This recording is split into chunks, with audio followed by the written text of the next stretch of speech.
Est-ce que vous aimeriez savoir cuisiner un fondant au chocolat sans farine, facile et délicieux? Bonjour les amis, comment allez-vous?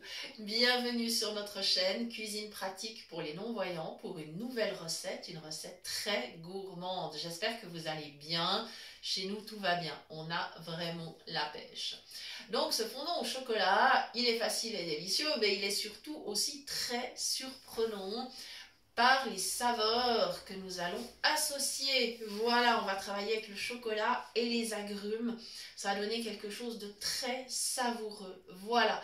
En plus, il est très intéressant au niveau diététique parce que, mis à part le chocolat, parce que le chocolat, ça reste du chocolat, c'est un peu gras, c'est un peu sucré, on le sait.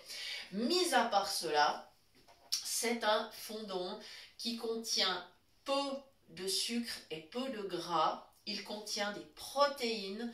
Et là, à ce niveau-là, il est vraiment intéressant. Il va rester bien moelleux, vraiment bien fondant, puisque par définition, le fondant au chocolat, il faut que ça fonde. Voilà.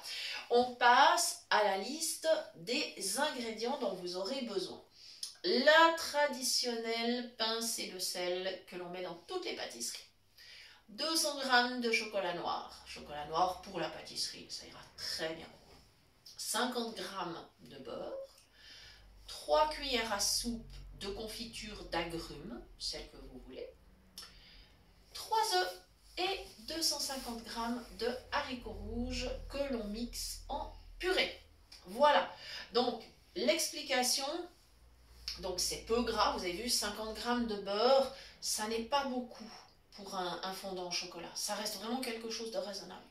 3 cuillères à soupe de confiture, c'est pas énorme non plus, on ne rajoute pas d'autres sucres, d'accord? Et les protéines, évidemment, elles vont venir d'une part des œufs, bien évidemment, et d'autre part des haricots rouges qui sont une bonne source de protéines végétales et qui contiennent aussi des vitamines, des oligo-éléments.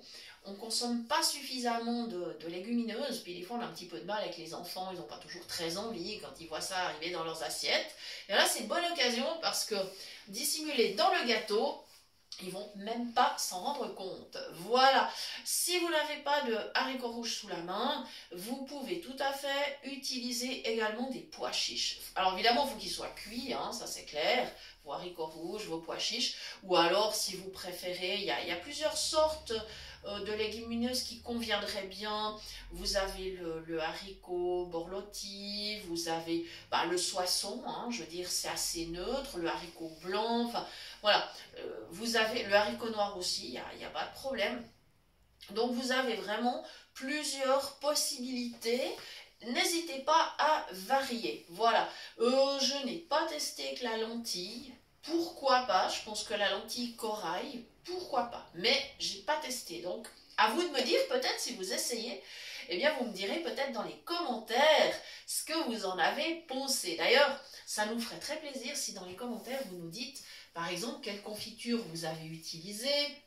Si vous étiez sur une confiture d'agrumes, si vous avez préféré une confiture de framboise ou d'abricot ou autre, ça serait vraiment intéressant de le savoir. Et puis, oui, surtout un retour sur votre expérience, si la recette vous a plu, si vous avez vraiment eu du plaisir à la préparer et à la déguster. Voilà, donc dans ma casserole, il y a déjà le chocolat, le beurre, la petite pincée de sel. Et c'est la première étape, on va faire fondre. Voilà.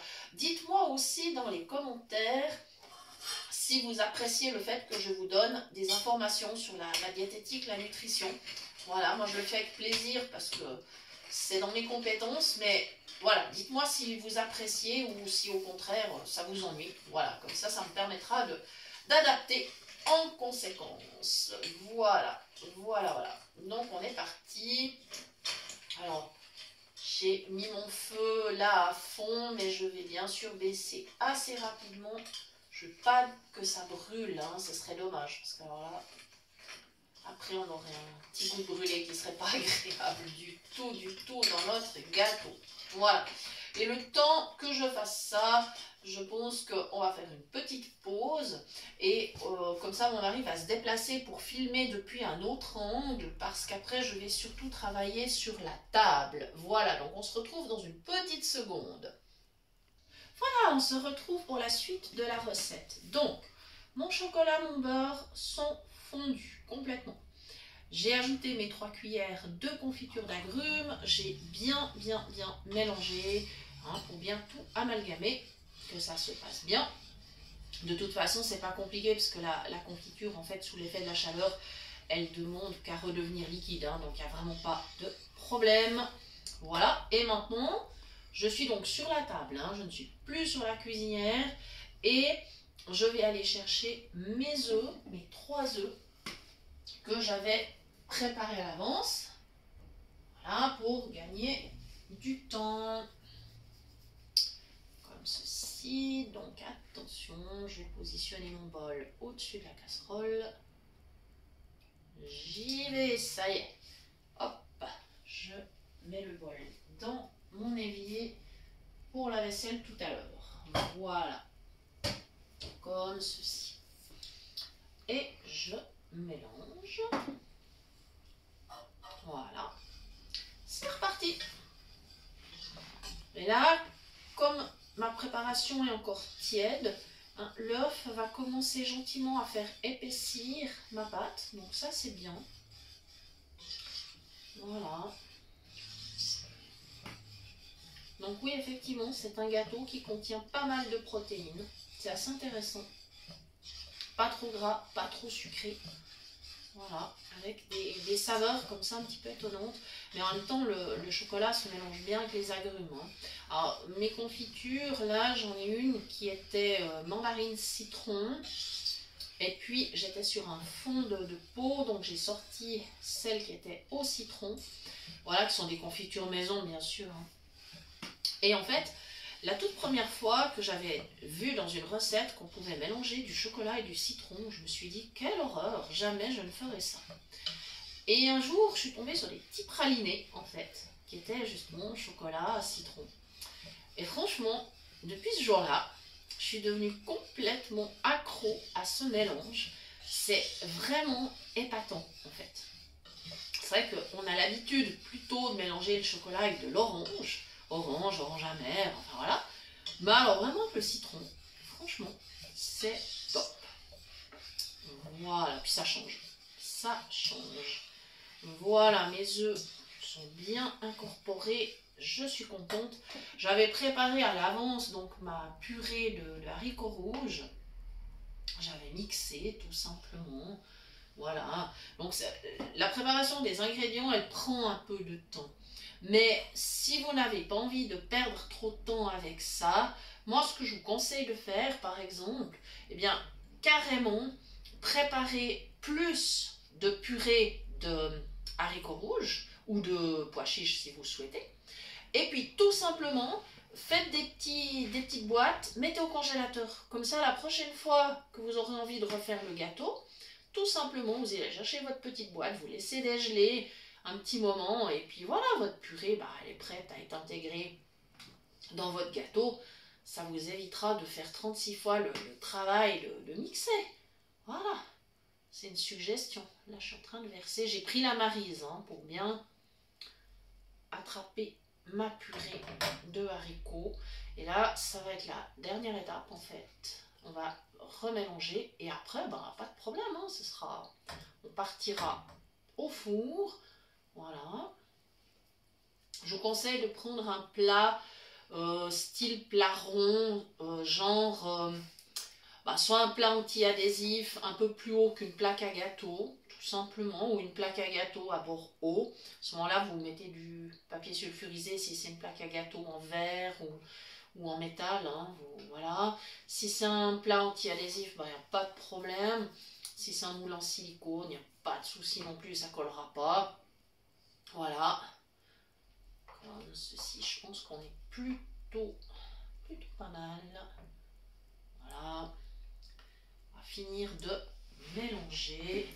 Et la cuisson, ça se passera à 180 degrés. Je pense qu'à partir de 35-40 minutes, il faudra commencer à aller contrôler où vous en êtes. Voilà. Et là, j'aurai une consistance qui est très intéressante. en ayant ajouté mes haricots. Alors au niveau du service, bon, première chose évidemment, on va le laisser refroidir, ça c'est sûr, hein. Et ensuite, bon, rien ne vous empêche après de le réchauffer un petit peu si vous souhaitez le servir tiède. Ça, c'est pas un problème.